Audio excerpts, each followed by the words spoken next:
El niño de hoy día, el Matías, el diagnóstico de ¿Qué nomás? No dijo nada. ¿Qué nomás? No, yo no le puse diagnóstico, la puse No, dijo que era TEA. Ya. Pero así otro diagnóstico no dijo la profe. Es que, por ejemplo, Tampoco habló más detalle con él. es que nosotros, por ejemplo, decía síndrome de Down con retraso, parálisis cerebral. No dijo Nada. nada. Ah, ya.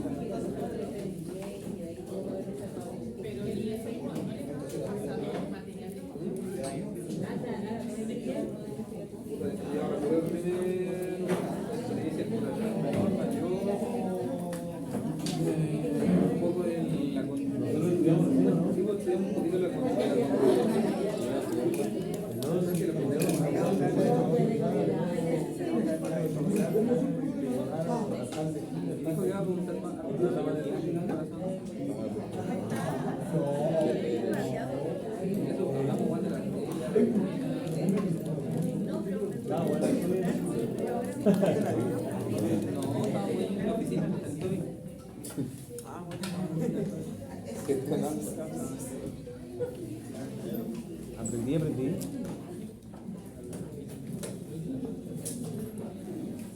A ver, ¿qué ¿cuánto?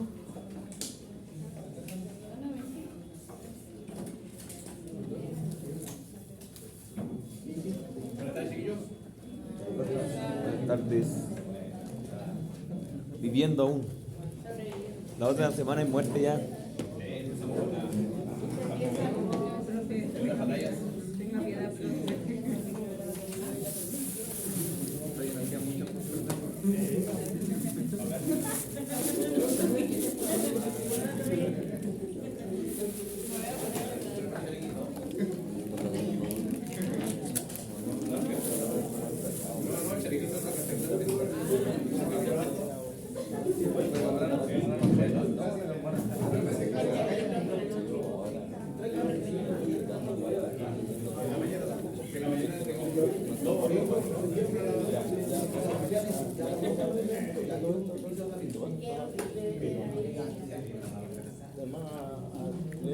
Chiquillo, vamos a acá. La pregunta es: ¿en qué me quedé? Para no repetir ni tampoco saltarme materia. ¿Quién se acuerda?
El team nos costó una semana.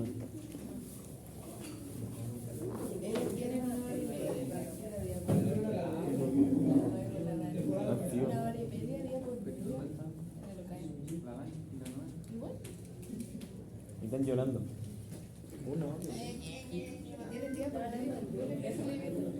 Yo tengo 6 horas a la semana. Se supone que son horas, pero que se transforman en 3.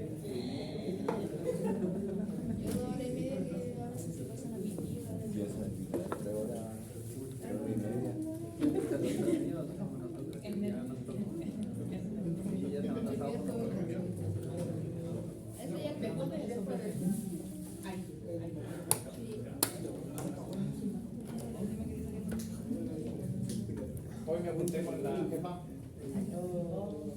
de la U, no, ni jefa. No confundí. Bueno.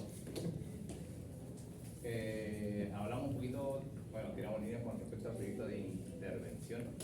¿Ya? Así que yo creo que, a ver,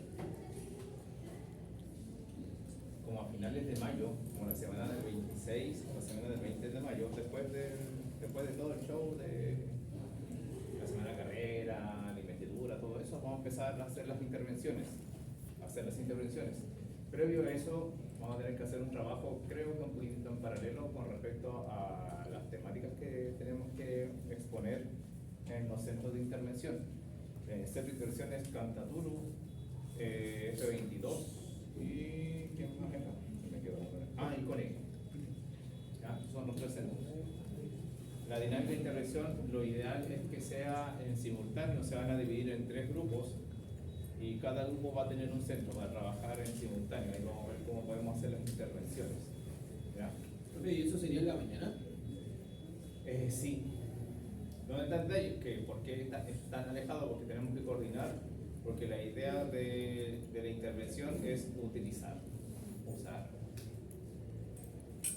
Una de esas dos palabras, no sé cuál suena. La que suena más bonito. ¿Ya? Hacer uso del alumno que está en esa rotativa, en ese sector, y agregar a otros que no estén en esa rotativa.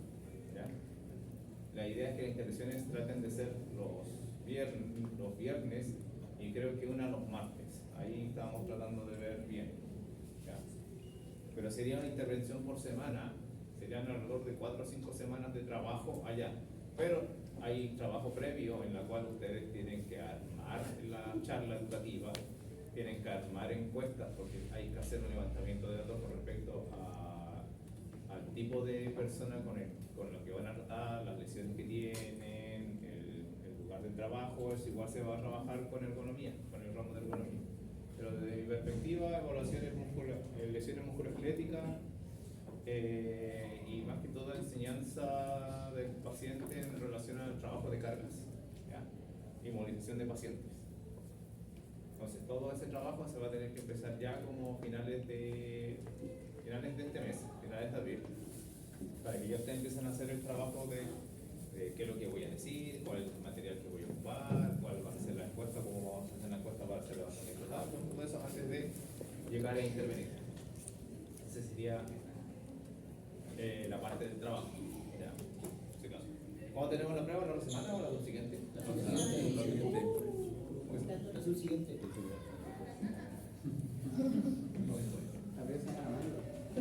¿Tenemos materia pasada? ¿En serio? Hay uno. Yo espero terminar con dolor y estamos. Ya. Dice así. ¿Qué más? Un rico para ella después. Mariana. Ahí la Mariana. Sí. La otra. Eso me dijo. ¿Quiere que la otra? ¿Creo que era qué? Dígale que la otra. Eso dijo. ¿Cuándo es el primer práctico? ¿Cuándo es el primer práctico? Lo bueno del primer práctico, o lo malo para mí, sí, lo malo para mí, lo bueno para ustedes, creo, pero, a ver. El primer práctico, entre comillas, sería de los trabajos que vamos a presentar, o vamos a ver la dinámica de cómo se va a presentar el trabajo esta semana de la tarea que yo pedí. Con respecto a eso vamos a hacer un trabajo porque lo ideal del primer práctico es evaluación, desarrollo y evaluación del paciente, diagnóstico kinésico estructural y objetivos. ¿Ya? Que entre comillas lo hemos hecho de manera indirecta, porque hablamos del paciente, hablamos el primer laboratorio fue de ya cómo corroborar las patologías de superior, cómo corroborar las patologías de inferior. Después hablamos del objetivo y la gran mayoría falló en hacer objetivos porque tenían que crear o sea, la idea era pensar en el paciente y no en la patología. La idea de fracasar o errar es que les enseña eso. Me equivoqué. Entonces, ¿cómo tengo que hacerlo bien? Tengo que pensar primero en el paciente. Esa es la idea, es como terapia de choque. ¿Ya? Eso es lo bonito de la terapia de choque, como dice. ¿Me fue mal? ¿Por qué? Ya. Y a eso hay que hacer los objetivos Porque, y eso sería entre comillas el primer práctico, ¿ya? El cual el primer práctico podría ser o de manera grupal o de manera individual, dependiendo del tiempo, pero eso no se va a dar tan cercano, porque igual tengo que ver cómo ingresar con esta parte de intervención, ¿ya? Porque yo no sé, a ver, a mí la banda no le importa. No sé, quiero la banda. No, sí, ya, mejor para mí. Ya. Porque me dijeron, profe, ¿y usted por qué no puede ser que me cargaran? No. La UDI me va a odiar. ¿Por qué? Porque yo soy muy cuadrado para cuestiones. ¿Ya? Es como que, ¿qué dice el papel? Eso dice el papel. Yo soy muy enemigo del sobreuso del alumnado en los campos clínicos. ¿Ya? Es como que, ¿cuánto tengo que hacer? 2 horas por día. ¿Cuánto estoy? De 8 a 12. Porque yo Abuso. Yo estaría ahí ya agarrándome. Ya con esa yo lo mismo que yo sé que el cambio generacional, yo no sé por qué no cambia el cambio generacional, no hacer el cambio como que los alumnos de día trabajan, muchos de ellos, de ustedes se sustentan, son papaces o mamaces, ¿ya? Entonces como que no, usted tiene que utilizar la UCI que está acá. Como que no se puede hacer como una especie de meditación como para... Pero en la universidad si lo dice así, yo soy cuadrado y lo dice así. ¿Ya? Trato de cambiar algunas cosas y me van a agarrar. Por ende, y toda esa verborrea, ¿para qué? Porque yo no sé qué tanto puedo usarlos. ¿Ya? Porque si ya tenemos los horarios de laboratorio y aparte tienen que hacer la intervención, yo no sé si eso se condice con que ya si hoy día esta semana fueron a intervenir, no van al laboratorio. Porque están cumpliendo con lo de laboratorio para afuera. Entre comillas, eso sería lo correcto. Pero no sé, voy a preguntarle a la cabo porque le digo, pues no es que tienen que cumplirse una intervención, sí, pero es que como que si ya reclaman, ya están ahí peleando con que hay demasiada carga en los alumnos, darles más carga, como que ni siquiera un bono, nada, es como que no, ni siquiera es para mí, si yo está dentro de mi horario laboral, así que yo estoy jodido. ¿Ya? Pero los alumnos como que ya están con la hora más carga, como que ahí entra el tema de este voluntario, obligado, letra chica. Entonces ahí, por eso mismo yo quiero ver bien ese tema, porque si empiezo a ingresar con estas cosas, ¿en qué lo hago? ¿En qué momento los alumnos van a intervenir? Porque, por ejemplo, el trabajo que ustedes tienen que hacer si es que van a ocupar diapositivas para explicarle a los que trabajan ahí cómo levantar carga o cómo generar modificaciones en levantamiento de cargas, ustedes si quieren muestran un video, si hacen un PPT, si lo explican de manera más dinámica con otro tipo de esquema, ya, eso es nota para ustedes, pero ese trabajo ahí donde se esconde cuando uno lee los programas, trabajo poquito. Hágalo usted en su casa y me lo presenta después. Ya, que no sé cuántas horas de trabajo autónomo tiene, ya, pero ahí es donde está el detalle todavía. Ese es mi conflicto con respecto al trabajo. Es bonito y va a funcionar, o sea, se ve bonito y va a ayudar a la universidad a tener más puntaje, a acreditar más años, lo cual es bueno, pero ¿qué tanto podemos usar la mano de obra? ¿Hasta qué punto las podemos explotar? No lo sé, ¿ya? Entonces ahí hacer un cambio y ya esto funciona como parte de otra evaluación y si ya fueron esta semana, entonces esta semana no van al laboratorio. Ese es el detalle, ahí tenemos que ver. ¿Ya? Pero bien, volviendo al tema, dolor. Espero terminar con dolor para después hablar con la evaluación. ¿Ya? Desafortunadamente, no sé si lo leí, la capacitación que reciben muchos profesionales de la salud refuerza la comprensión intuitiva del dolor. Los modelos patanatómicos de dolor que representan el dolor como un marcador de daño cerebral siguen siendo influyentes. Creo que esto lo leí. ¿Sí? Yo detecto, había dolor, es necesario por ahí dando vuelta. ¿Sí? Rara vez se reconoce en tales representaciones que tales representaciones no son hechos sino tribalizaciones que reflejan las ideas de teorías anticuadas de dolor que no resisten el escrutinio, o sea, el análisis. Los malentendidos con respecto al dolor no son útiles tanto para los pacientes como para los kinesiólogos. Los pacientes que ven el dolor como marcador del estado de los tejidos pueden ser reacios a participar en el tratamiento y la actividad de la vida diaria. ¿Hay un cambio ahora? Sí. Con los estudios también y con la perspectiva que le da por lo menos el kinesiólogo, que es donde nosotros nos tenemos que manejar y donde yo me manejo, ya se habla de que el dolor, de hecho ahora último, Instagram me actualiza un poquito y ahí yo debo observar. Las redes sociales no es que sean malas, pero muchas que veces elegirlo una de una aceleración, si persona. no tiene estudios, no me sirve. Hay varios kinesiólogos y terapeutas físicos que suben información bien importante y algunos vienen con referencia y yo me meto en la referencia, vienen hasta llegar a algo que me interese. Pero si yo veo que alguien lo dice así como de buenas primeras, ¿y cuál es tu sustento bibliográfico para aseverar eso? No hay. Entonces no sirve. Acá dentro de este pequeño barco, ahora último se dice de que el dolor no es un signo de alarma. Yo dije, ¿qué? A escarbar. Porque normalmente incluso yo a veces educo a los pacientes, el dolor, tómenlo como algo bueno porque es un signo de alarma de que algo se está dañando y por ende lo tiene que cuidar. ¿Ya? Cuidar no es igual a dejarlo quieto hasta que se mejore, no. Cuidar es, entre comillas, proteger, pero empezar a hacer funciones o actividades en las cuales no genere dolor para empezar a mejorar ese segmento, ¿ya? Y de esa manera protegerlo para evitar futuras lesiones, ¿ya? No digo más coloquial en los pacientes, pero para que suene bonito, ¿ya? Pero ahora me dicen de que no, que el dolor no es un signo de alarma. Ya, y es como que... Escarbando en los estudios, hay dos fuentes pesadas. Una, el dolor agudo. El dolor agudo sí, es un signo para el dolor agudo o para lesiones agudas, es un signo de alarma. Algo se lesionó. Porque si no hay dolor y se daña el tejido, ¿cómo sé que está dañado? ¿Cómo me acusa? Es como cuando el paciente tiene pie diabético y se quema el pie y el paciente no siento nada. Entonces, el dolor para ese tipo de esquemas es un signo de alarma.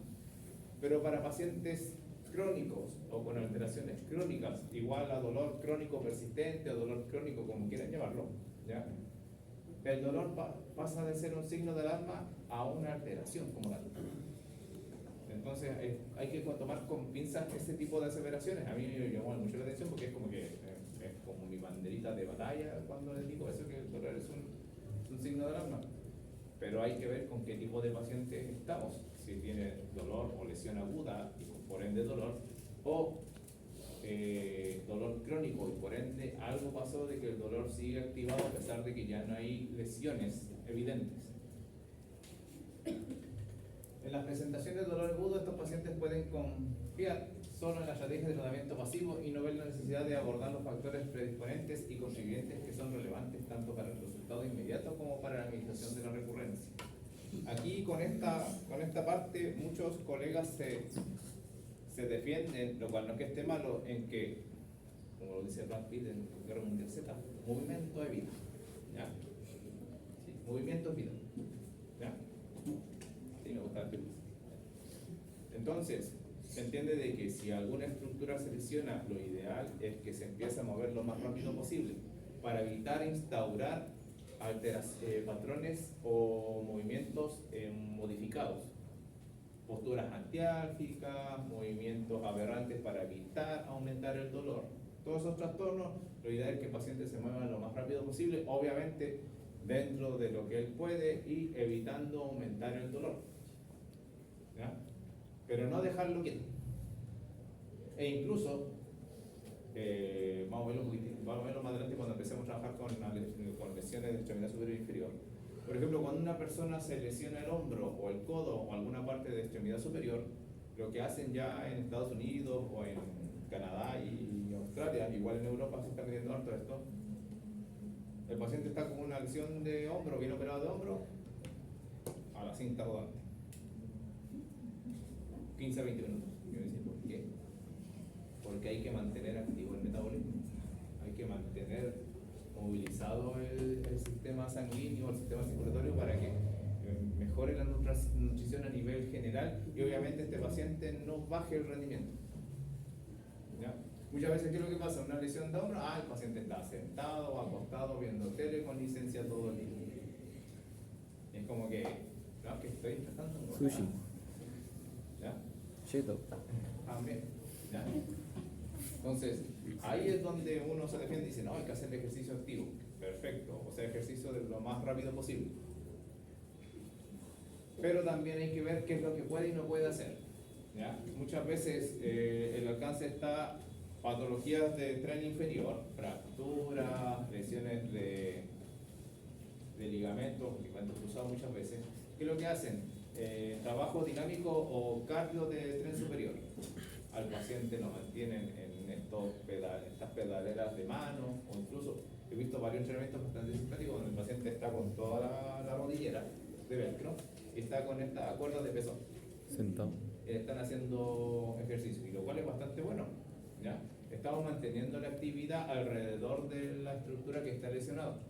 ¿Ya? El paciente no pierde su actividad o incluso empieza a aumentar su actividad y por ende el metabolismo. Y así se mejora de manera indirecta la zona lesionada. Profe, ¿y la zona lesionada se puede activar con el MTB pasivo para que no pierda el movimiento? O sea, más que activar es mantener. Recuerden que el MTB pasivo no mejora nada, sino que mantiene y evita que aparezcan cosas. El MTB activo asistido ya empieza a activar. Por eso, traten de no asociarlo porque a muchos colegas dicen, pero es que el MTB pasivo no hace nada de suba. Es solamente mantiene o evita. Por eso, mantiene la flexibilidad o evita la presión de rigidez. Pero de que ahí aumente algo es muy difícil porque no estoy activando de manera... Lo único que podría hacer es mejorar o mantener la propiocepción, pero caemos en la palabra de mantener. La propiocepción del movimiento. Pero ¿Ya? sería ideal mantener, pero a no perder. Exacto. ¿Ya? En presentaciones de dolor persistente, estos pacientes pueden adoptar estrategias de tratamiento desadaptativas para escapar del dolor, como descansar o alterar la forma en que se mueven, o se posicionan en un intento de proteger la parte dolorosa del cuerpo. Yo siempre me voy a acordar de un paciente. Este paciente igual era del interior, no sé si algo así del interior, y trabajaba en el campo y se lesionó, no sé cómo se cortó los tendones de la mano y se operó en Tacna. Lo simpático es que alabamos la operación de los peruanos. ¿Por qué? Porque siguieron las líneas de flexión de la mano para hacer la intervención, porque acá en Chile como que no le importa la estética y van metiendo. En cambio se operó en Tacna y la cirugía respetó estas líneas, entonces la cicatriz pasaba peor. ¿Cuál era el problema? Que el paciente vio cómo quedó su mano antes de abierto por el tema del corte del tendón y desasoció la mano. No existía su mano en su cerebro. Había que hacerle reintegro, que literalmente es como que él llegaba y hacía esto. Entonces te saludaba y es como que ya trate de alcanzar la mano y como que no quería verlo. Entonces es una estrategia muy desadaptativa porque como que le daba miedo, no hay tanto dolor acá, sino que hay miedo a volver a ver su segmento. Entonces ahí es donde uno intenta, entre comillas, protegerse de algo, pero uno no sabe de qué. ¿Ya? Logramos con él que lo hicieron rosquitas. Sí, todos los pacientes que tienen lesiones de mano los mandábamos a hacer sopaipilla, rosca, que son el roto. ¿Ya? Eso era lo bonito. ¿Ya? Es una especie de invadiendo el territorio de los terapeutas ocupacionales. Pueden buscar estrategias de tratamiento pasivo que proporcionen solo alivio temporal, tal vez probando una terapia tras otra en la búsqueda del alivio o una explicación para su dolor que tenga sentido. Watson en el 2013. Bueno, no es tan viejo. ¿Ya? Entonces, a veces la persona lo que busca es entender su dolor. Y el problema está en que más que entender, él lo que busca es algo que para él sea satisfactorio de entender su dolor. ¿Ya? Entonces muchas veces yo me he peleado, sino que yo he tenido que tratar pacientes del interior que creen mucho en las cosas del interior, creen demasiado en las cosas del interior. Y gracias a Dios mi mamá también es de por allá, pero del extremo sur para allá, bueno, no tan sur, pero por allá. ¿Ya? Entonces yo entiendo más o menos, o sea, yo trataba con, si ya soporto a mi mamá, nadie supera a mi mamá. Mi mamá es más mapuche y creen el componedor de hueso antes que mí. ¿Ya? Siempre lo digo porque es verdad. ¿Ya? Y cuando el componedor de hueso no funciona, ya recién me pregunto a mí. ¿Ya? Entonces, ¿qué es lo que sucede? Hay pacientes que creen mucho en la medicina no tradicional, lo cual es bueno, pero muchas veces, más que en la medicina no tradicional, lo que creen es en cosas demasiado superfluas, como que no, es que es la luna, no es que es el agua, no es que el tipo de hierba, no es que la diabetes, que tuvo problemas con esto, y como que empiezan a juntar un montón de cosas extrañas para tratar de entender el dolor. ¿Ya? Entonces, ahí es donde uno tiene que ser bien cauto para ver qué le puede decir o no decir a los pacientes. Muchos pacientes, uno les dice algo y escucha lo que quiere escuchar, no lo que uno le quiere decir. ¿Ya? Los médicos ven que ven el dolor como un síntoma de la patología, abandonar el manejo de las personas con dolor desde una perspectiva puramente biomédica, una que se centra únicamente en los tejidos. Pueden desinformar a los pacientes sobre el significado y las fuentes de sus síntomas o reforzar involuntariamente las actitudes negativas hacia el dolor en sus pacientes. Empezamos a hablar del efecto nocebo. ¿Qué es el efecto nocebo? ¿Qué es el efecto placebo?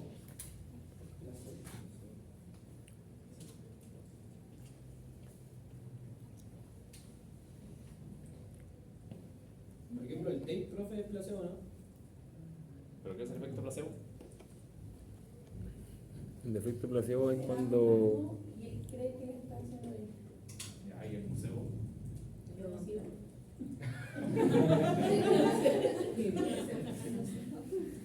No sé. Es lo contrario, profe. ¿Qué sería lo contrario? Que le están haciendo algo y no siente. Nah. Lo expliqué re mal. Lo contrario, profe. No, sería darle algo que sí le hace efecto. Po. Sí, o no le hace efecto. No, pues sí le hace efecto, porque el placebo es algo que te dan, pero conscientemente a ti te da el efecto. Mala mía, mala mía. ¿Cómo va a ser el A ver. El placebo genera. Antes de avanzar, gracias. Gracias, chiquillos. Ya. A ver, antes de ingresar con los dos conceptos, ya, agradezco porque por lo menos, a ver, para mí me llevo los galardones, pero no los presento porque al final es de ustedes. Agradezco de que empiecen a debatir, y es bastante bonito, como que me refuerza el hecho de que no estoy haciendo tan mal las cosas. Sí, llevo 40 años. Ya. Dos desconocidos. Dos. Estaba así. Como, ¿y tú? Sí, me corté el pelo. Ya, sí. Me veo joven, pero no tan viejo como antes. Ya, a ver, gracias por eso. Gracias, por lo menos están debatiendo y el cual es bastante bueno. Se agradece bastante y es enriquecedor para nosotros. Efecto nocebo y efecto placebo. Bueno, el efecto placebo es algo bastante bueno que tenemos que empezar a trabajar. Hay que tener cuidado con caer en el efecto nocebo. El efecto placebo es que yo le doy atribuciones a algo que en general no hace nada. Y el paciente lo llega a creer. Con mucho respeto, por ejemplo, yo no soy enemigo del taping de colores, como le digo yo, sino que el taping de colores yo he visto que a pacientes no les hace nada, a pacientes que al final terminan haciendo más daño, y a otros pacientes que sí les ayuda. El asunto está, ¿por qué? ¿Ya? El taping cuando llegó tenía los 7 papers que decíamos nosotros, con los kines. Llegó acá vendiendo la pomada 7 papers que decían que funcionaba. Cuando uno revisaba con lujo de detalle esos papers, como era un poquito, era más fácil revisar. Ahora traten de buscar un dolor de hombro y te salen como más de 2500. Entonces no hace mucho. ¿Ya? Entonces, paper de taping eran muy pocos. ¿Tenía efectos? Sí. De los que te vendían, no mucho. El taping de colores para drenaje y para hematomas, súper bien. Como dicen ahí, 10 de 10. ¿Ya? Pero para el tema de reclutamiento muscular, para el tema de descarga del músculo, para aliviar un poquito el estrés del tendón, la evidencia no es tan fuerte. ¿La estabilidad, profe? ¿Puede generar estabilidad? Sí, pero por lo mismo, no hay mucha evidencia que sea, como dice, siempre se me olvida la palabra, ¿Congruente? Más que congruente, hay otra palabra. Se me fue. No hay una palabra de artículo o de estudio que ocupan. La evidencia no es tan significativa como para poder corroborar esa afirmación. ¿Ya? No tiene tiene muy baja significancia, como que se ha reportado que sí, pero no en todos los pacientes. ¿Ya? Mientras que el taping de drenaje, ese que es como en malla, y tiene mucha evidencia en el aspecto del drenaje, que de manera pasiva y colocando en los pacientes el drenaje aumenta mucho. ¿Ya? Y es bastante bueno para drenar hematomas y edemas. Está súper bueno. Entonces ahí es donde, ¿por qué le funciona a este paciente y a este no? Y ahí uno empieza a ver más que el tratamiento al tratante. ¿Qué es lo que le dice este tratante al paciente en relación al otro paciente? O sea, al otro tratante con el otro paciente. Por eso yo a veces molesto, y es una molestia, o sea, no una molestia, sino que es una verdad simpática. Es como que para ser buen kinesiólogo no hay que hacer así, hay que hacer así. ¿Ya? Tener el don de la palabra. ¿Por qué? Porque solamente con el don de la palabra muchas veces los pacientes se sienten bastante bien. Por eso cuando uno empieza con el contexto de narrativa, o sea, de razonamiento narrativo, la crisis del primer enfrentamiento, que antes se hablaba harto, ahora no tanto, era el tema de que ¿por qué el paciente no se engancha con algunos personal de salud? No fue empático, tuvo una actitud plana, una actitud muy soberbia, fue muy déspota. De hecho, a mí me carga, que me graben, no importa. El doctor Barrientos, traumatólogo, era súper bien, caderas bastante bien, he visto caderas de él súper buenas, pero no tienen ¿El Víctor Barrientos? Sí. Uno bien viejito. Eso ni tanto. El Víctor Barrientos sí es el marido de la doc que está a cargo de medicina, la nutrióloga. Que yo me atendí una vez con él y es así, y me miró. Sí, es pesado. Bueno, se ve viejito porque es pelado. ¿La diabetóloga, profe? ¿La diabetóloga? No sé si, yo sé que es nutrióloga, ¿Andrea? Andrea Larrazábal, a mí me hizo que le ríe. Es diabetóloga. Ya llegó ya de otro. Ya, bueno. No, que lo que pasa es que es nutrióloga y ahora tiene la especialización de diabetóloga. Qué bueno. Súper. Creo que la aplicaba canálica. Creo que sí, yo la adoro. Sí, corazoncito. Subió y bajó a un médico que nadie quería pararle el ojo. Ella lo subió y lo bajó. Sí. Así que por eso mismo, por eso lo adoro, es como que yo estaba ahí haciendo que evolucionaba. Había terminado ya, así que fue hermoso. Fue hermoso. Yo me sentí feliz y dije, ya mi profe. Bien, el efecto nocebo. O sea, antes de llegar nocebo. El efecto placebo es eso, pero ¿dónde está el detalle? Cuando uno se estudia el efecto placebo, siempre pasa eso. Hay grupo control, grupo experimental. Esta droga, vamos a decir, cuando una farmacéutica inventa una droga o crea una droga, tiene grupo control, grupo experimental. Entonces, hay pacientes que le dan la pastillita de azúcar y hay pacientes que le dan el medicamento como tal. Y se compara. Este medicamento al final ayudó o no ayudó al paciente. ¿Ya? Muchas veces sale de que a los que les dieron pastillitas de azúcar, y esto fue lo que con esto mismo se empezó a estudiar más el efecto placebo. A los pacientes que se les dio pastillas de azúcar se empezaron a sentir mejor y empezaron a mejorar en el cuadro clínico. Y me dice, pero si le estamos dando pastillas de azúcar, ¿por qué están mejorando? Y ahí es donde aparece el tema de que la habilidad mental que tenga cada persona pueda ayudar a reprogramar las células. Es una cuestión de estudio que se está haciendo ahora último, bien pesado, hay harta gente haciendo eso, de que el tema del cáncer, el tema de tumores muy malignos, una reprogramación celular a nivel de, incluso están atacando ahora las mitocondrias para ver bien qué pasa con eso, están bien metidos para allá. Medicina nuclear a nivel molecular, en donde uno, tratando de cambiar la perspectiva del paciente o cómo afronta su salud, puede ir mejorando la calidad de vida e incluso sanando o mermando el cuadro clínico que tenga el paciente. Pero es una cosa bastante pesada de analizar y de entrever. Pero eso apareció por este mismo estudio de placebo, porque había pacientes de que les damos la pastillita de azúcar, se mejoraban, y había pacientes de que incluso les damos medicamento y quedaba igual. Empeoraba o empeoraba. o empeoraban incluso. ¿Ya? Efecto nocebo. El efecto nocebo también va de la mano con la medicación, pero ahora último se ve con lo que le decimos al paciente. ¿Ya? Yo le digo algo y el paciente tiene un switch en el cual lo toma todo catastrófico, y eso pasa a ser un efecto nocebo. ¿Ya? Es lo que decían antes los médicos, no es que usted si se mueve va a volver a perder esto, se va a volver a lesionar o no va a volver a caminar nunca más. Es que no es tanto el nocebo, o sea, a ellos les afecta más.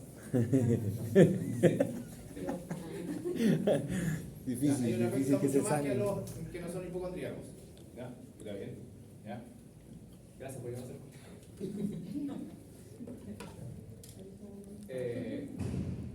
Entonces acá hay que donde aparece este concepto es porque se empezaron a dar cuenta de que muchas veces el médico en su trato decía cosas que no debería decirle muchas veces a los pacientes.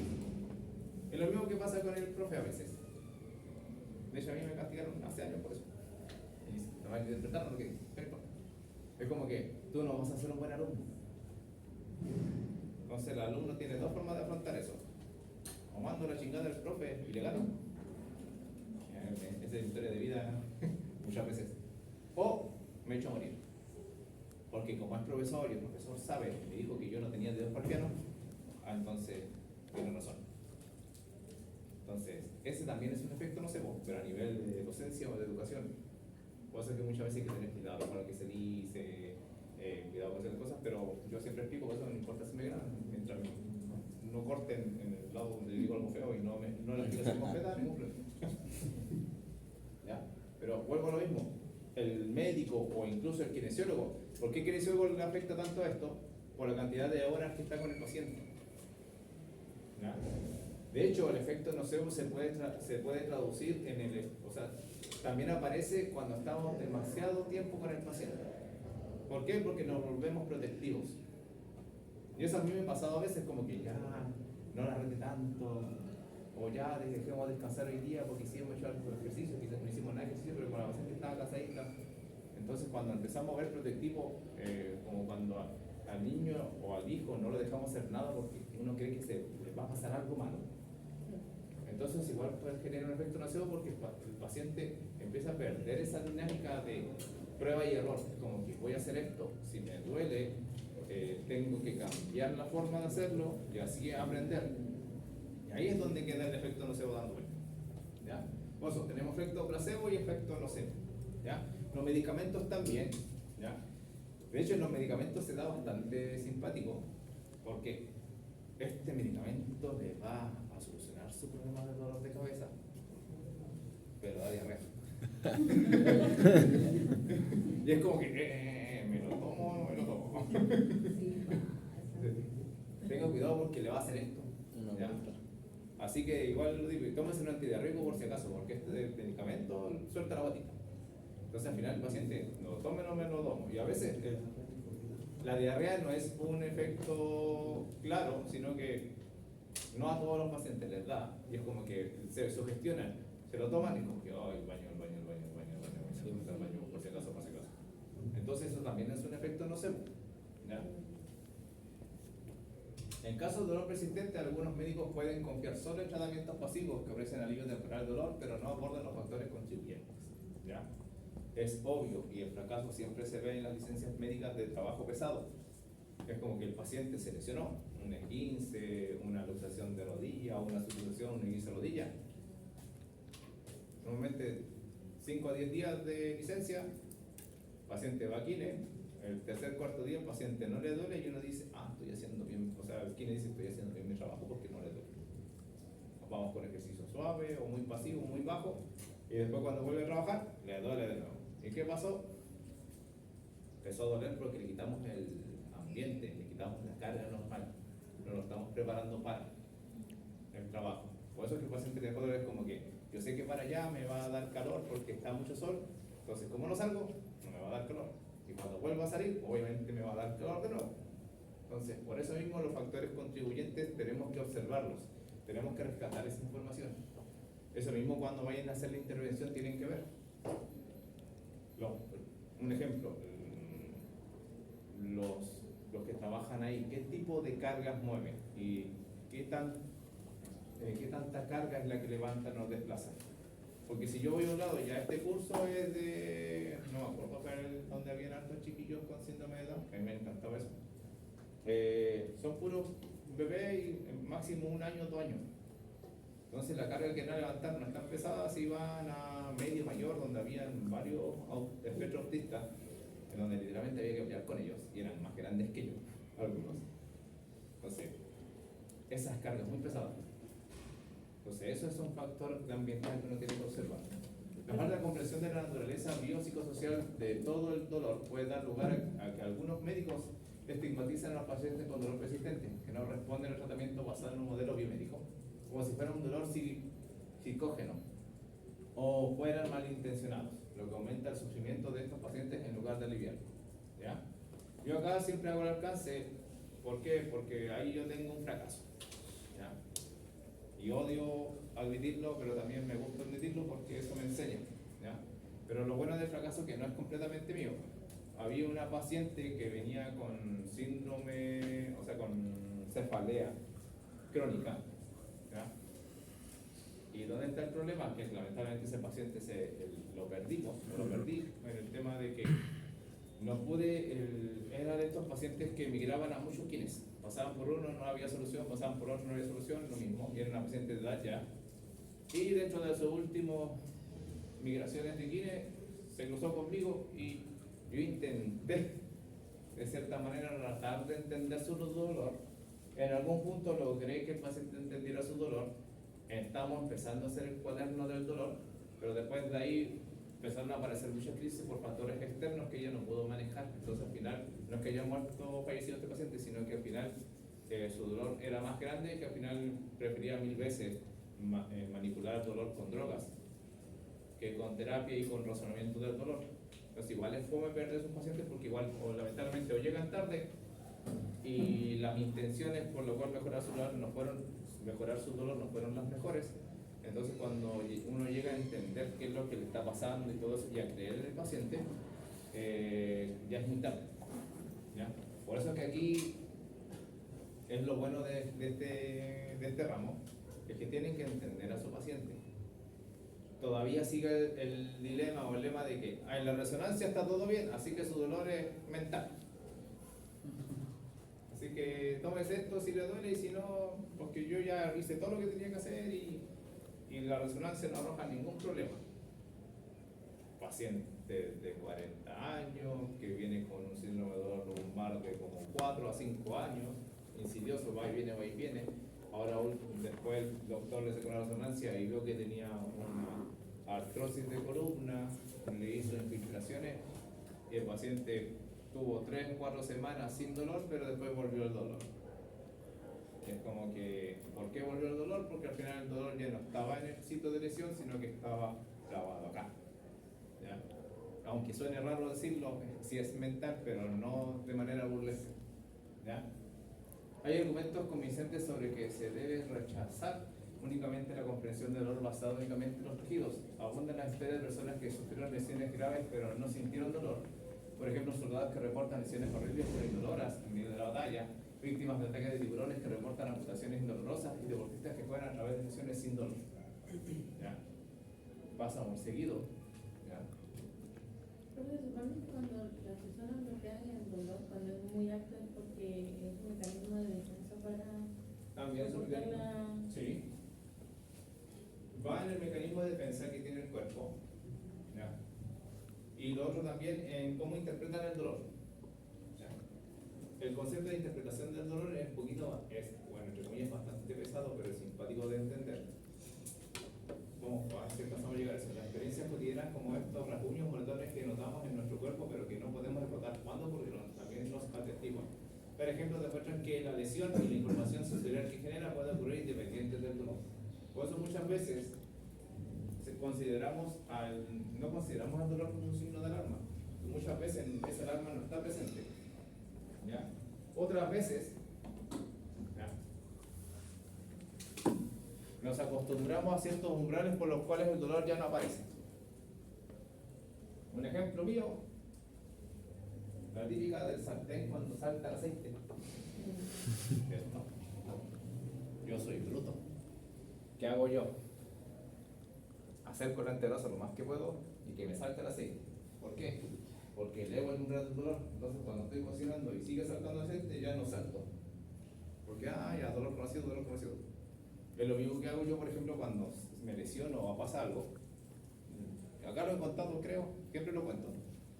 Cuando estoy en la parte del dolor. A mí me han mordido como 7 veces. Sí, siempre digo la misma talla. Estos perros se pasan el dato. ¿Ya? Seré sabroso. El dolor más fuerte que he tenido es a través de eso. ¿Y en dónde? Tengo acá una cicatriz, 9 puntos. ¿Ya? Me quedo bonita. Igual una sonrisa. ¿Ya? Entonces, ese es el dolor más grande que he sentido. Entonces, cuando yo me enfrento a una lesión, siempre me acuerdo de esto. Y si la percepción del dolor no supera esto, no me duele, no me urge. Ese es el detalle. ¿Ya? El único dolor que es más grande que este, pero no lo puedo traducir en un dolor físico, es la bajada del cálculo renal. Sí, como un parto. Entonces, ese dolor, cuando aparece, yo sé que reconozco el dolor, aparece el cálculo, ya. Yo tuve 12 horas de labor de parto, por decirlo así. Siempre lo cuento porque entré a las 9 de la noche a urgencias. No me atendieron como hasta las 3 de la mañana porque vomité. Y de ahí no me hicieron nada hasta como las 9 de la mañana del otro día. Me pasaron medicamentos, me seguía doliendo. Y después como a las 9 de la mañana y hubo cambio de turno, apareció un doctor buena onda y dijo, no hay que hacer esta otra cosa. Y me la dieron y como no hay dolor. Y de ahí se fue. Pero esos umbrales uno se acostumbra y ahí es donde uno empieza a mover estos umbrales de dolor. Y ese es mi enfrentamiento frente a dolores grandes. Y es por lo cual a veces el dolor no es un sistema muy claro de alarma. Si yo me lesiono, yo me rasguño, me acuerdo de un dolor más grande que ese, es insignificante. Lo puede sobrellevar.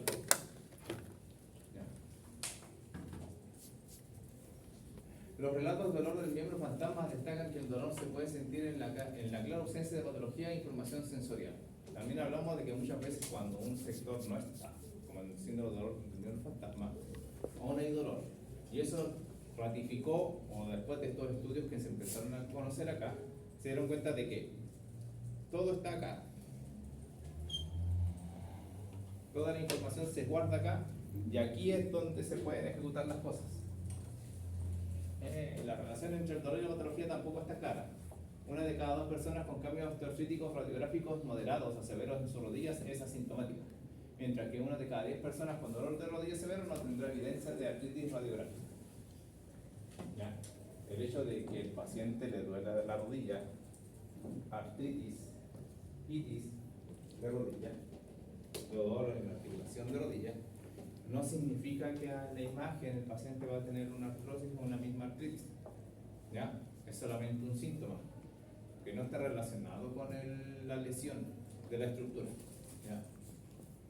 ¿Dónde está el problema? Este tipo de información muchas veces hace ruido en el paciente y dice, entonces, ¿por qué me duele? Que no tengo nada en la imagen. ¿Cómo le explicamos al paciente que el dolor viene de otra parte? ¿Ya?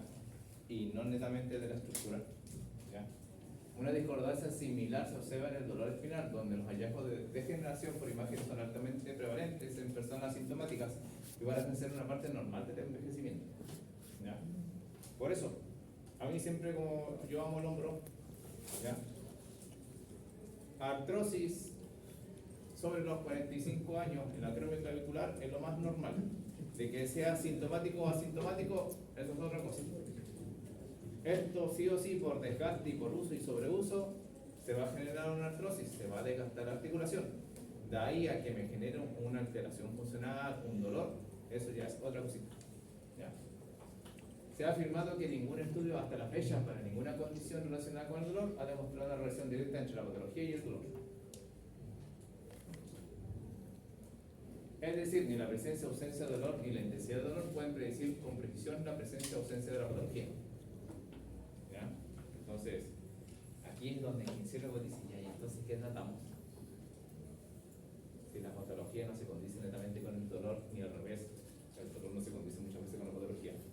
Y aquí es donde tenemos que evaluar, y aquí es donde tenemos que ver claramente cómo hacer un diagnóstico kinésico. ¿Ya? Cada dolor, ya sea asociado con una lesión significativa o un sentimiento momentáneo que facilite la prevención, depende del significado y el contexto. Los experimentos que manipulan el significado de un estímulo nocivo o el estado de ánimo de los participantes que reciben el estímulo influyen directamente en la intensidad del dolor. Si ustedes ven, uno de los que más se repite es este muchachón. Bueno, estos dos. Luther. ¿Ya? Como se le dice, hay una gran exponencia del dolor y él está en Australia.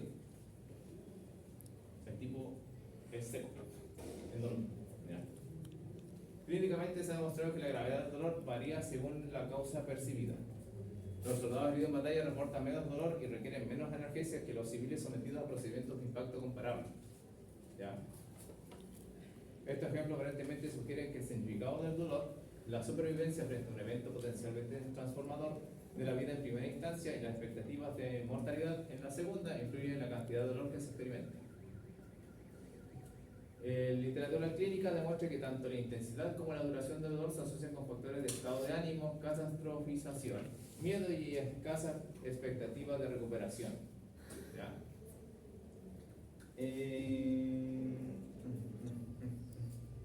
Esto es bastante extraño de ver ahora.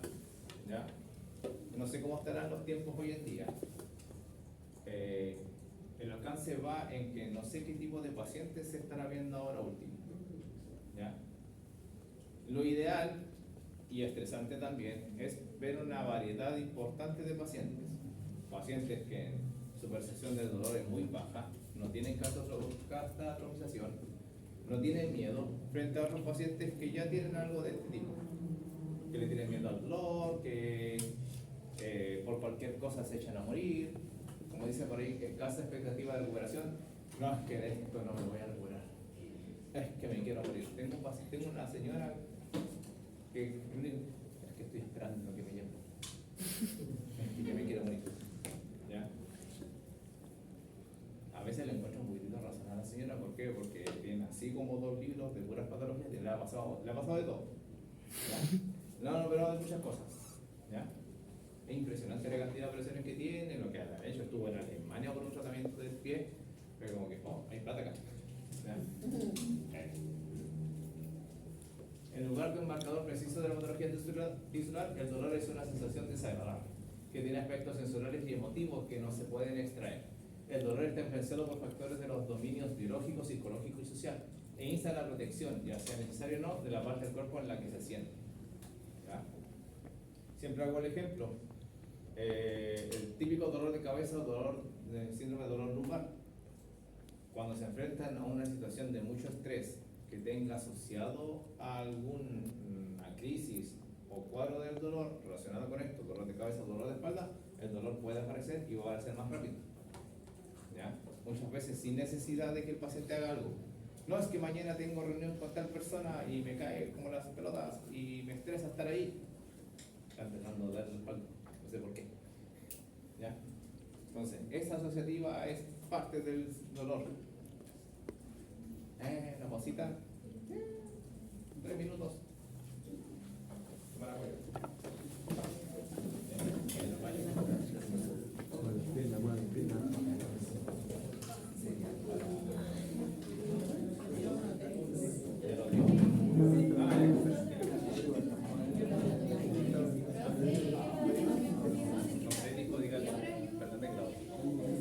Cumplí mi cometido.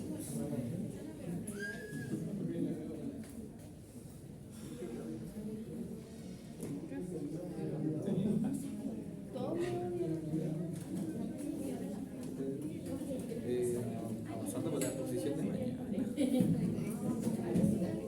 No, y la posición de carga. ¿En qué sentido al final? No lo sé, a veces digo muchas cosas, pero así muy importante. Creo Creo que no. Creo que todo normal.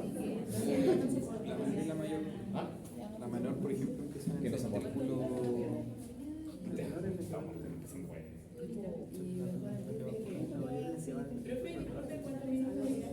Le quedan como dos. Queda como 1,5. Profe, la prueba es. No, pero tenéis que saber cómo es la cuestión, cómo funciona. A las primeras Lo que parte en el ventrículo. ¿Sí? derecho. Un poquito, un poquito. Para lo que lo vi. No, pero es desarrollo, no es. Yo creo que No, desarrollo. menor, mayor y eso. Y es muy larga.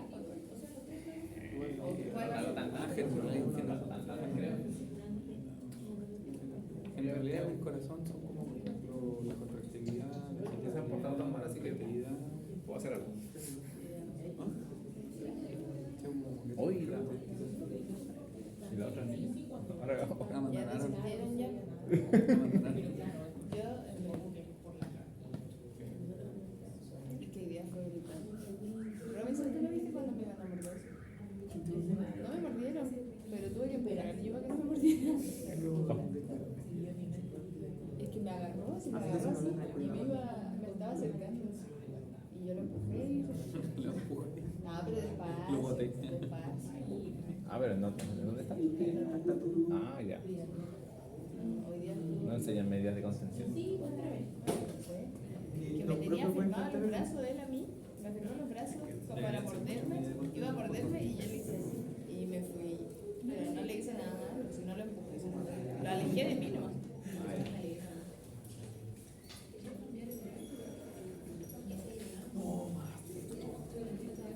¿Qué? Yo no sé cómo hacerlo todo, pero lo hago. Tenemos que ver 60 páginas de cardio. Gracias. Mañana, Oye, está diciendo verdad que los temas se tenéis que leer, pero no tenéis que leer todo lo que hay, por ejemplo, como. Amigo, tienes que decirlo como te lo dije yo en la tarde. No, pero ese ya está listo, sí, ya está listo menor y mayor. ¿Ah? Está lista la menor y la mayor y ya está el sistema de conducción como que la que hicimos nosotros. ¿Y las generalidades? Mira, ahí yo creo que están las características del gestión del miocardio. No, pues son 5, Pero si soy- contractividad, excitabilidad, reflectividad, otro más, y por ejemplo, otras generalidades también, que por ejemplo está epi, interno epi, y otro más que se me está quedando, son 4, ¿verdad? Hay uno que está por fuera, pero que no. Es lo epi y el peli por fuera, pero eso no se considera. Pero falta un poco, sí, bien. Como que la ¿Miocardio? ¿Miocardio? soy bien en lo que vaya, pero eso es lo que creo que es la generalidad. Pero cuando yo digo que me terminé mucho, es una exposición de cuántos, 5 minutos, 3 minutos. Son el que trae el corazón, el riñón, la de. No, pero es que hay una hoja, Bueno, yo creo que te apago para meter la primera nota. ¿Cuándo voy a tirar la computadora? Pensé que. ¿Cuánto tiempo pensé que era lo mismo? Pero es que no es todo. El profe va a elegir a uno del grupo. Pero tenéis que saber el tema. Eso digo yo. literal es una La verdad es que sí, le toca. dice voluntario para tirar voluntario. Ya, gente. Gente. Y como para qué estudiar fuera. Mejor no estudiar, que no pase nada. ¿Para qué estudiar para no estar en la secundaria? Creo que lo está.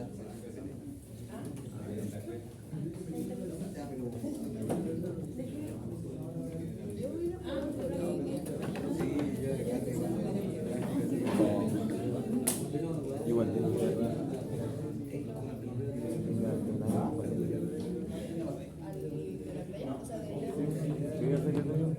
o sea, ¿cómo se llama la calle que baja? A ver, ya, tú vivís para Cabo, ¿no? Cuando está Tierra Blanca, vive al frente donde está el pollo Johnny, que es un pollo Johnny, ¿no? Oye, sí. Ya, bueno. Bien, chiquillos, vamos a ir acá. Bueno, esto lo vamos igual a mandar un poquitito en Banderas. Hay varios colores ahí. Pero banderas rojas, naranjas, amarillas, azules, negras. Y quieren meter una rosada por ahí, pero no me acuerdo cuál era. Sí, pero era el contexto más psicológico, no sé, bueno, para otras cosas. ¿No sabes? Pero todavía no está bien claro la función de eso, por eso es que no está No binaria. constituida dentro de las banderitas. Tenemos las banderas rojas, signos de patología grave, la naranja, síntomas psiquiátricos, las amarillas, que pueden ser creencia, ahí está. Creencia, adoración y juicios. ¿Ya? Tenemos respuestas emocionales. Tenemos comportamiento del dolor, incluir el dolor y las estrategias de afrontamiento. Y después vienen las azules, percepciones sobre la relación entre el trabajo y la salud. Y el negro, que son los términos sistémicos contextuales. ¿Ya? Aquí hay que entender, bueno, al costado salen los ejemplos como para poder entender un poquito más los colores de las banderas. Pero lo importante siempre, o sea, lo que más nos hacen recalco nosotros son las banderas rojas y las banderas amarillas. ¿Ya? ¿Por qué? Porque las banderas rojas hay que tener cuidado de que si estamos frente a una patología que es más grave de la que tiene el paciente. ¿Ya? Casi siempre se hace ejemplo de que en una de esas es un tumor o estamos frente al cáncer y por ende el paciente no es de tratamiento kinésico directo que tenemos que derivar. Por eso lo consideramos como bandera roja. La bandera amarilla, porque tenemos que tener cuidado cuando estamos frente a una bandera amarilla. O como sale ahí, las creencias, valoraciones y juicios, creo que hablamos un poquito del efecto placebo y el nocebo. ¿Ya? ¿Qué respuestas vamos a encontrar en el paciente cuando le decimos algo? ¿Ya? Y después otros colores los vamos interpretando un poquito más en laboratorio, ¿ya? Que son un poquito más del sistema, ¿no? O del ambiente del paciente. Bueno, esto ya lo conocemos. Este ejemplo lo vamos a tratar en el laboratorio, ¿ya? Que habla del asilo. ¿Ya? Eso también, eso lo hablamos, lo debemos que muy detalle. Es lo mismo de efecto pasivo y nocivo en el tratamiento farmacológico. ¿Cómo consideramos el dolor? El dolor es una sensación que ocurre en la conciencia. Es una sensación desagradable y tiene una ubicación. Estas características lo separan de los sentidos que están comprometidos, se sientan o no, y lo separa de las emociones que convencionalmente se refieren a respuestas corporales automáticas. El dolor es quizás mejor considerado como una sensación de protección, junto con otras sensaciones como el hambre, la sed y la disnea. Todos desencadenantes desagradables y convincentes para el comportamiento de todo el organismo. ¿Ya? El dolor genera una respuesta en el organismo, eso tienen que tener claro, que sea positiva o negativa, ahí va a depender de cada persona. Cuando consideramos los mecanismos relacionados con el dolor, debemos considerar los mecanismos por los cuales las sensaciones emergen en la conciencia, posiblemente el difícil problema de las ciencias de la vida. Debemos considerar la detección de eventos tisulares potencialmente peligrosos, debemos considerar todo lo que ocurre en el medio. Ahí está, es simpática la imagen. Literalmente tenemos en el cráneo, en la cabeza, un microchip que filtra y manda información y recibe información para poder responder en el medio. ¿Ya? Ay, ay, ay. Neuroetiquetas. Neurotags. ¿Ya no más, por favor? Sí, pensó. No. Las neuroetiquetas son un grupo de células cerebrales distribuidas por múltiples áreas del cerebro que se creen que promueven un determinado resultado. A menudo se describen por su resultado. Cada neuroetiqueta contiene una unidad de células cerebrales llamadas células cerebrales miembro. Cada célula cerebral miembro es parte de múltiples neuroetiquetas. Es una neuroetiqueta dentro de muchas neuroetiquetas. ¿Ya? Una analogía que se utiliza a menudo para las neuroetiquetas es la de una orquesta. Los músicos contribuyen a muchos resultados y cada resultado involucra un grupo de músicos. Pueden tocar la misma nota en diferentes velocidades, de diferentes maneras, con diferentes presiones y con diferentes instrumentos, tomando diferentes roles. Se puede subir un tono nuevo y bajar o reanudar un tono antiguo. Incluso se pueden improvisar variaciones del tono dependiendo del público. ¿Ya? El dolor puede pensarse como una nota tocada por la orquesta. En la analogía continua, donde la orquesta sigue tocando la misma nota una y otra vez, la nota automáticamente se convierte en la que la orquesta tocará y recordará cuando la toque. Será difícil para la orquesta que se crea con nuevas notas y tocar algo diferente. Por ejemplo, también puede pasar que uno de los músicos le pase algo y hacer que se canse y se enferme porque ha estado tocando todo el tiempo y entonces otros músicos tengan que tomar su lugar para mantener la orquesta. Aquí es donde el tono de la orquesta es una energía de dolor crónico, donde la orquesta dentro de su cabeza toca la misma canción una y otra vez. La melodía del dolor no es una melodía agradable, pero desafortunadamente cada neuroetiqueta te recuerda esta melodía. Se entiende que usted se ha vuelto más sensible y no hace falta mucho para que se produzca un brote de neuroetiqueta del dolor. ¿Ya? Para que se entienda un poquitito las neuroetiquetas. ¿Ya? Es un ejemplo un poquito más básico que ese, pero se va a entender igual.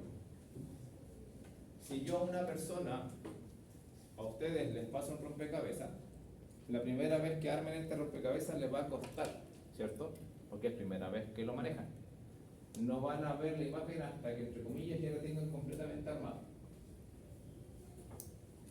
Si les paso de nuevo el rompecabezas otro día, van a empezar a armarlo y cuando se empiecen a dar cuenta se van a acordar de que era el rompecabezas que le di la otra vez. Si les vuelvo a pasar este rompecabezas seguido, cada vez con menos piezas van a saber cuál es el resultado del rompecabezas. Y eso pasa con el dolor crónico. Una persona cuando se lesiona una vez, el cerebro toma todo lo que ocurrió en ese momento y arma el rompecabezas del dolor en esa situación. Si esa situación se vuelve a ocurrir, el cerebro ya empieza a interpretar de que ante cualquier estímulo que me recuerde ese dolor, va a representar el dolor. Y muchas veces los pacientes que están con dolor crónico, la lesión física o tisular ya no está presente, sino que cualquier estímulo que estaba dentro de ese rompecabezas del dolor va a volver a gatillar el dolor. Sea el síndrome de dolor lumbar, que es el que más se estudia, sea un dolor en la rodilla, un dolor en el hombro, un dolor en el cuello, el cerebro se va a acordar de algunos detalles y eso lo va a interpretar como dolor. ¿Ya? Y todo ese conjunto se llama neuroetiqueta del dolor. En este caso, neuroetiqueta del dolor de hombro, neuroetiqueta del dolor de espalda, neuroetiqueta del dolor de rodilla. ¿Ya? Entonces, aquí es donde nosotros tenemos que entender al paciente, por eso muchas veces el razonamiento narrativo es mucho más importante, porque los pacientes con síndrome de dolor crónico o crónico persistente tenemos que tratar de cambiar o alterar el desarrollo de ese rompecabezas. Yo le cambio algo a ese esquema y el paciente puede hacer un movimiento y hacer que no aparezca el dolor. De ahí vuelvo a, entre comillas, interponer otro esquema para que no aparezca el dolor. Los factores que gobiernan la influencia de una neuroetiqueta incluyen la eficacia de sus conexiones sinápticas, neuroneurales y neuroinmunes, el número de células involucradas, su masa y la precisión de su conexión. Uno puede ver fácilmente que cuanto más tiempo uno tiene dolor de espalda, más eficaces se vuelven sus conexiones. Aquí hablamos de neuroplasticidad y mayor es su influencia. ¿Ya? Modificamos el cerebro o las vías de sensibilidad que llegan hasta el cerebro y ya instauramos una neuroetiqueta y va a ser mucho más fácil activar esta neuroetiqueta mientras más estímulos o mientras más dolor presente el paciente bajo los mismos estímulos. Clínicamente esto se manifiesta como una alodinia, dolor debido a un estímulo que normalmente no provoca dolor, e hiperalgesia, aumento de dolor por un estímulo que normalmente provoca dolor. ¿Ya? Aquí está una pequeña estructuración de una neuroetiqueta. Tenemos el córtex promotor-motor, el córtex cingulado, el córtex prefrontal, la amígdala, la corteza sensorial, el hipotálamo, el tálamo, cerebelo, hipocampo, médula espinal. ¿Ya? Si vemos lo que dice desde abajo, ¿ya?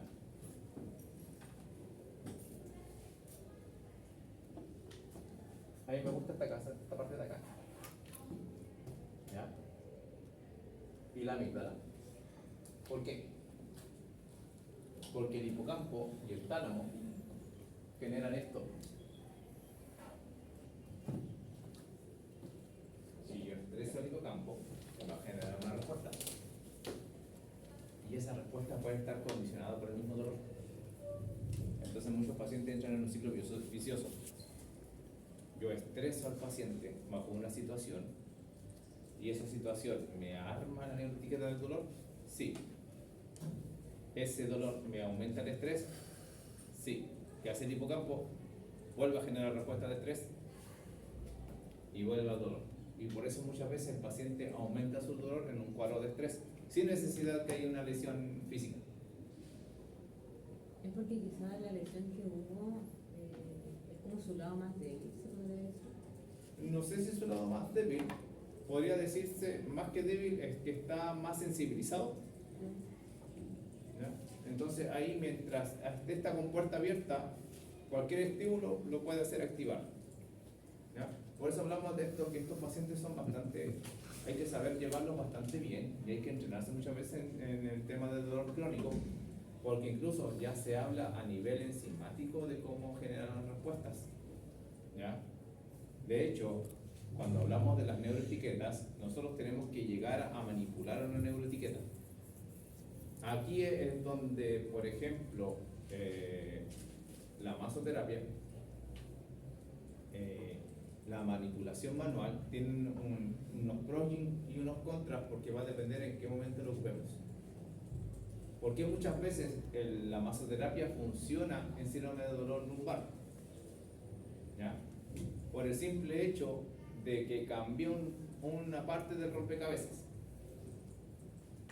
Cuando tengo síndrome de dolor lumbar, normalmente, ¿qué es lo que pasa? Tiene un aumento de tensión de los músculos paravertebrales de la zona, ¿cierto? Eso es una respuesta producto del estrés que se generó a nivel mental, y eso hizo que se hiperactivara la musculatura para proteger algo que, entre comillas, ya no está lesionado, pero es una respuesta clínica. ¿Ya? Cualquier mal movimiento que no afecta a la columna lumbar, pero me lo recuerde, el paciente al tiro se va a tensar. Entonces, ¿qué es lo que hago? Manipulo esa parte de la neuroetiqueta, relajo la musculatura y de por sí el paciente se va a sentir mejor. ¿Por qué? Porque por mucho que el paciente haya recordado el dolor y haya generado las respuestas físicas para protegerse del dolor, yo manipulé una respuesta, manipulé la tensión del músculo y el paciente se siente con mejor alivio. Pero esa respuesta es momentánea. ¿Ya? Aquí aparece el tema de que ¿por qué el calor no es tan bueno en los pacientes con dolor crónico?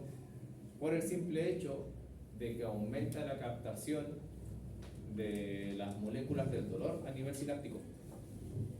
Si el paciente viene con una crisis del dolor y tiene un aumento de la musculatura, entre comillas, la fisioterapia dice de que para relajar la musculatura aplicamos calorcito, ¿cierto? ¿Sí? Pero ¿dónde está el problema?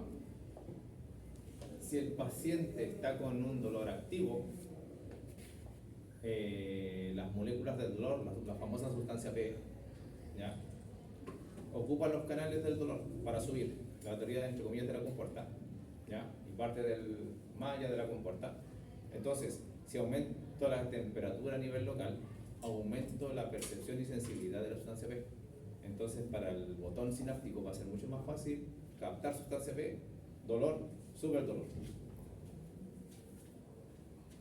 ¿Dónde está el detalle? Para evitar ese, de hecho se ha documentado de que los pacientes con dolor crónico, le hago tratamiento con calor durante bastante tiempo, aumenta la cantidad de crisis en el año.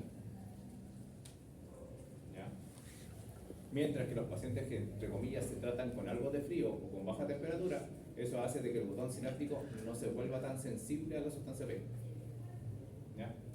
Entonces ahí hay que, por eso el tema del dolor pasa a ser algo bastante puntual y bastante específico a ese nivel en el paciente con dolor crónico. Cada neuroetiqueta está bajo la influencia de un número potencialmente infinito de otras neuroetiquetas. Por ejemplo, un evento nocivo de la espalda bien puede conducir a la activación de la neuroetiqueta de la nocicepción de la espalda, que es muy influyente sobre la neuroetiqueta del dolor de espalda. Si el paciente cree que tiene una espalda que se apaga, está desgastada o está degenerada, entonces cada una de estas creencias será sostenida por las neuroetiquetas. Entonces me va a doler la espalda. ¿Ya? Una de estas neuroetiquetas ejercerá alguna influencia sobre la neuroetiqueta de dolor de espalda. La magnitud de esa influencia estará determinada por la eficacia sináptica, la masa y la precisión de esas neuroetiquetas.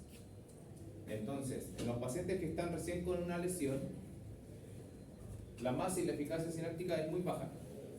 Hay pocos botones que están funcionando para captar el dolor y por lo mismo hay poca cantidad de neuronas que están funcionando para ello, así que el dolor no va a subir mucho, que digamos, o si hay dolor no va a ser tan grande. Pero si ese estímulo nocivo lo mantengo, las barreras, o mejor dicho, los botones sinápticos van a ser mayores, va a haber un aumento de la eficacia sináptica y por ende una mayor cantidad de reclutamiento de botones sinápticos y por ende va a ser más fácil que se capte el dolor. ¿Ya? El ejemplo del reloj. Si yo me coloco el reloj los primeros días, lo voy a sentir casi todo el día. En 1, 2, 3 días se me va a olvidar que tengo reloj. O voy a dejar de sentirlo porque mi muñeca se acostumbró a sentir el reloj. Entonces, ahí es donde se maneja un poquito el concepto del dolor. Es sensato al pensar que en los mecanismos relacionados con el dolor tener una comprensión sólida de cómo se detecta el peligro y se transmite al cerebro. Esta capacidad de detectar, transmitir y representar el peligro se llama nocicepción.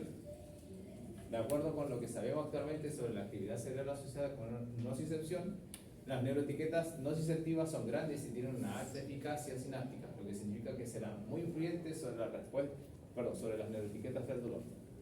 La pregunta, ¿y por qué tienen que ser así?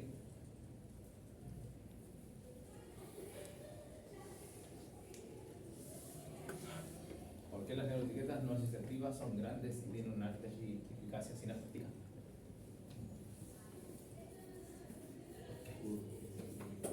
¿Alguien se pone? Si no, avanzamos. En el esquema de lo que hablamos un poquitito, tenemos el cerebro, hacia el cerebro y desde el cerebro. Tenemos los botones sinápticos, ¿ya? Tenemos los sensores, sustancias químicas excitadoras, la famosa sustancia P, que es una de las que más aparece en el dolor, ¿ya? Y mensajes de los tejidos.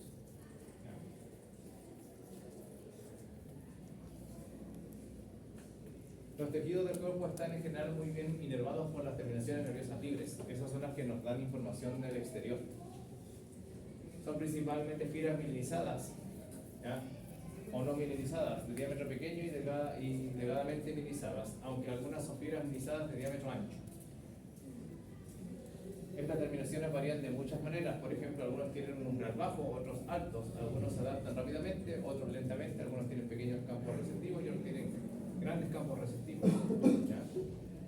En el estado fisiológico normal son las terminaciones nerviosas libres de alto umbral las que funcionan más como nociceptores, ¿ya? Detectores de peligro. Solo responden a cambios grandes y rápidos en el entorno del tejido, ¿ya? ¿Por qué? ¿Alguien se lo ocurre? Lo pregunto en la prueba. ¿Alguien se lo ocurre? Ah, sí, no se lo digo.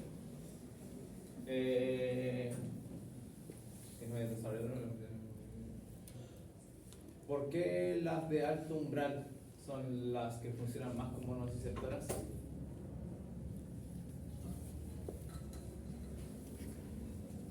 ¿Por qué? ¿Por qué? ¿Por qué? Dime por qué. ¿Alguien se lo ocurre? Y de hecho ahí se genera un trastorno después con esto.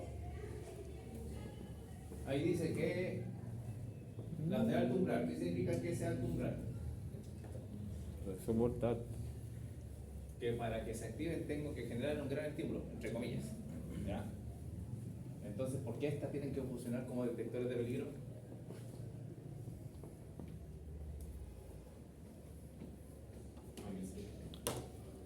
¿Sabemos qué estímulo sería peligroso? ¿Ah? Si no fueran este y fueran de bajo umbral, cualquier estímulo sería peligroso, en teoría. Ya, bien, sí, por ahí va. Sí, da la idea. Hay que redactar un poquito mejor, pero está bien. ¿Ya? ¿Se entendió? ¿Sí? No podemos estar preocupados del peligro toda la vida. ¿Ya? Todo el rato. Por eso es que las que responden o que detectan el peligro tienen que tener un umbral, porque cuando el umbral es muy alto, eso me da indicios de que ahí viene peligro. Si alguien me hace esto, no puedo pensar, oh, peligroso. No, a eso va. Si un bajo umbral, bajo estímulo, entonces no me va a generar ningún daño. tiene que superar ciertos grados para decir esto es peligroso, tengo que hacer algo. ¿Ya? O si no, el paciente o la persona va a vivir muchas veces estresado. ¿Y dónde pasa eso? En los pacientes con dolor crónico. Cualquier estímulo le genera un estrés y activación, y ahí es donde se genera el trastorno. La pregunta de ¿ya? Estas terminaciones terminan en la médula espinal, donde entran en una matriz compleja de neuronas, interneuronas y células inmunes. ¿Se acuerdan de las células inmunes? ¿No? ¿Las vieron en control motor? De más. Es que ahí los tienen que ver. Es que ahí los tienen que ver. ¿Por qué hago el alcance? Y no es por horrible, sino que, a ver, en mi tiempo no hicimos control motor, así que era un estudio autodidacta. ¿Las células inmunes de qué me sirven? Sirven para, como dice su nombre, inhibir algunas cosas. Porque mucha información que yo le mande al paciente, el paciente, o mejor dicho, cuando el estímulo sube o pasa a la médula espinal, tiene que ser sensada. Este estímulo, ¿qué me indica? ¿Me sirve de algo? ¿Tengo que reaccionar o no tengo que reaccionar? Porque supuestamente cuando uno genera, por un ejemplo, un arco reflejo, lo normal es que haga una extensión del codo. Por ejemplo, si yo golpeo, ¿sabes qué reflejo es este? Raíz.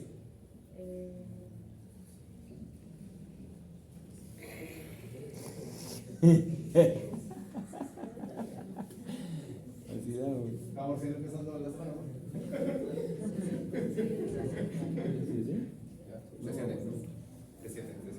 Y todo. ¿Viste? Sí, en parte real. Entonces, ¿dónde está el detalle? Vamos a jugar con la compañía que está jugando en el celular. Si yo hago esto, ¿qué es lo lógico que tenga que pasar? ¿Y qué va a pasar si es que tiro mucho el brazo? Ya, entonces, ese es un esquema inmune. El reflejo me indica que yo tengo que, ¿cierto? Pero si yo sé que hay algo ahí, no voy a poder hacerlo, no voy a querer hacerlo. Entonces, las células inmunes me van a detectar eso como que este movimiento es necesario, me están estimulando. Sí, pero allá hay una sierra que está cortando. Entonces, ¿qué hago? Pregúntale a la médula. Ese es el detalle, ¿ya? Hay muchas células inmunes que van sensando y van diciendo esta información es importante, esta no es importante, esta sube o esta se queda aquí, en la médula espinal, ¿ya? Los modelos neurofisiológicos contemporáneos de la materia gris de la médula espinal se relacionan más estrechamente con los del cerebro. Por eso, en la médula, a pesar de que no sea un centro de alta definición o de alto análisis, igual tiene un análisis básico en donde uno puede generar ciertas respuestas ya entrenadas o básicas, ¿ya? Obviamente que en un bebé, si yo le activo los reflejos, van a saltar independiente de lo que haya.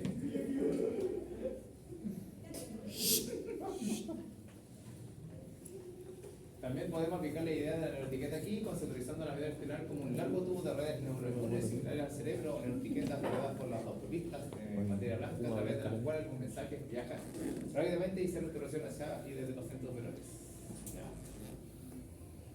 Acá hablamos literalmente de las autopistas que suben y que bajan.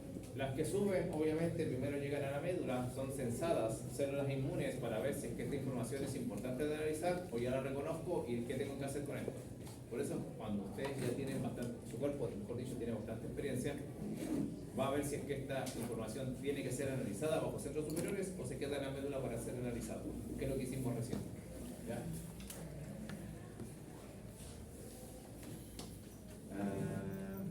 No hay mucho que más decir acá. Cono nasal, cono anterior, cono posterior, respuesta motora, estímulo sensitivo, ¿ya? Nos van a indicar si es que va a haber o no va a haber daño y tenemos que generar una respuesta frente a eso.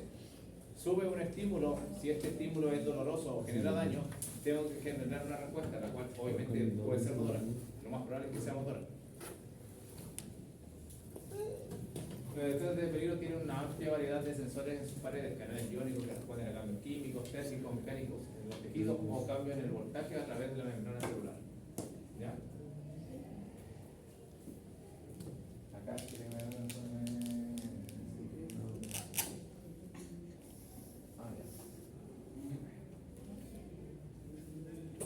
Acá no hay mucho que hablar. Ligera y sensual. Ah, no, que hay uno de esos sectores que responden al trato ligero y sensual acuñado por fibra CAS. ¿Ya? ¿Qué es lo que sucede acá? Es bastante bien simpático esta parte. No está estudiando mucho, pero sí hay un cruce. Muchas veces, ¿qué es lo que pasa? Cuando uno hace esto, ¿ya? Tengo que entender qué es lo que sucede. A ver. Es la cosquillita que le hacen en los pies. Hay personas que ni se inmutan. Uno le hace cosquilla, es como que no eres cosquilloso. Pero a uno le pasan una plumita y ¿qué es lo que hace el cuerpo? O se le para los pelitos, se pone la piel de gallina. Entonces, eso también es un concepto de nocicepción. De hecho, funciona mucho en lo que es el cambio de temperatura. Cuando hace mucho frío, piel de gallina, ¿cierto? Y esa es una respuesta, ¿ya?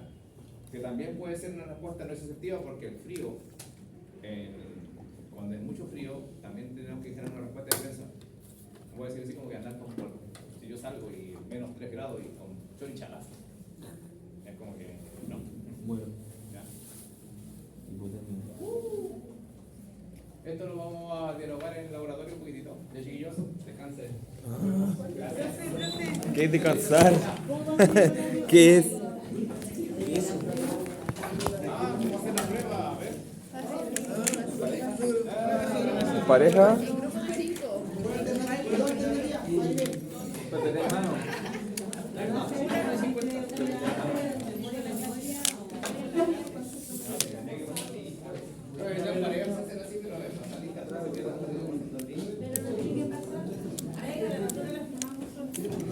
No, porque después aparece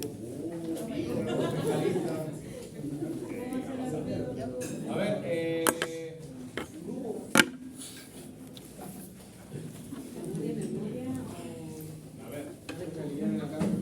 la verdad no lo sé, nunca lo sé porque siempre acá, la verdad no lo sé por lo siguiente. Acaban antes de que ya voy a hacerlo como yo quiero y va a ser horrible, ya no. A ver, dentro de lo que podemos decir lo mismo dentro de lo que llevo haciendo el ramo, lo cual me parece bastante bien que nadie metió a nadie más en el ramo todavía. ¿Ya? A ver, dice así, las modificaciones, se han hecho hartas modificaciones con respecto a las evaluaciones. ¿Qué quiere decir esto? He hecho pruebas, las típicas que ustedes ya conocen, prueba escrita, prueba con caso clínico, y también he hecho pruebas de desarrollo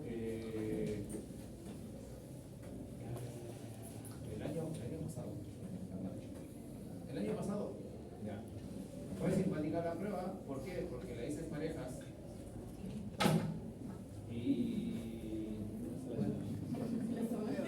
no, algunos sí, pero ¿dónde está el detalle? Es que la prueba, es que, a ver, a mí me encanta jugar con la decisión, no es que me guste jugar, sino que a mí me gusta que ustedes exceden en el contexto de decisiones.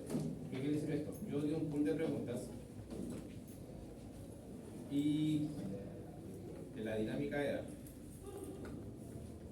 si son de 2, tanto puntaje, si son de 3, tanto puntaje. Cada pregunta tenía su puntaje y la idea era sumar para llegar a ese puntaje. Una cuestión bien simpática porque al final lo hacía pensar harto porque tenían que elegir las preguntas para llegar al puntaje. Entonces, por ejemplo, si son de 2, 50 puntos, si son de 3, 70 puntos. Pueden hacer la prueba de a 3, ¿ya? Y tienen que elegir la cantidad de pruebas, o sea, de preguntas para llegar a los 70 puntos. Si son de 2, tienen que elegir la cantidad de preguntas que lleguen a los 50 puntos. Eso es lo otro, si lo hago individual, todo individual, ¿por qué? Porque la dinámica igual es esa, que o es en grupo o es individual. Si es individual, entonces todo individual. Y ahí hago una prueba estándar. Por eso muchas veces, de hecho la prueba está hecha para hacerla de las dos maneras. El año pasado era, si la quieren hacer individual, perfecto. Hacemos todo individual porque la prueba estaba hecha para eso. Pero si quieren hacerlo en pareja, perfecto. Si le quieren hacerlo hasta 3, de 2 a 3 personas. Entonces, pero a lo que voy voy yo, que dónde está el detalle.